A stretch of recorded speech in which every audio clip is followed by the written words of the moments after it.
வைஷா, உங்ககிட்ட தான் கேட்குறேன், சாமிக்கிட்ட என்ன வேண்டிக்கிட்ட? நான் பிறந்ததுலேருந்து எத்தனையோ டைம் இந்த கோயிலுக்கு வந்திருக்கேன். ஆனால் ஒரு டைம் கூட என் அப்பா அம்மா இல்லாமல் வந்ததில்லை.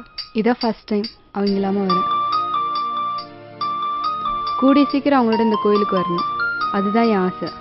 அதுதான் இந்த சாமிக்கிட்டே நான் வேண்டிக்கிட்டேன்.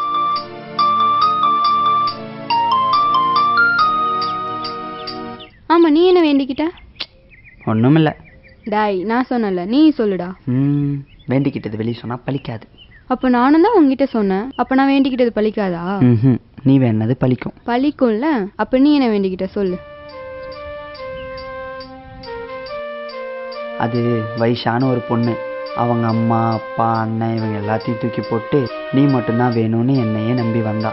அதான் அந்த பொண்ணு இந்த சாமிக்கிட்ட என்ன வேண்டிக்கிட்டாலோ அதை எப்படியாவது என்கிட்ட சொல்லிடு, அவ ஆசையை நான் நிறைவேற்றுறேன்னு வேண்டிக்கிட்டேன். போதுமா?